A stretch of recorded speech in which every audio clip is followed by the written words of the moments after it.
Мен Абай облысы, Семей қаласының номер 45-ші мектептің 3-ші Б сынып оқушысы Ибраева Айсана, сынып жетекшім Нұрзат Нұрсұлтанқызы, Ильяс Жансүгіров, анам тірі, қадірлі бағасы алтын анам тірі, сені мен бағалаған балан түрі, төрт бірі түн ұйқысын жұбатам деп, сені мен әлдилеген анам мені.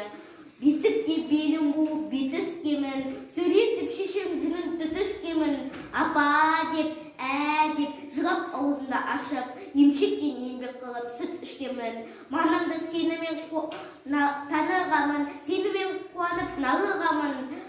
Дене ауырап, жан жалқау тартқан шақта, деп, шаршап дем алып шалығамын. Тілегенім қорыққаным бәр десен, сасқанда да жармасам ойбаймен, әп каусар болса дағы, ұжмақтағы, тәтті репті көрмеспін сені мен тер.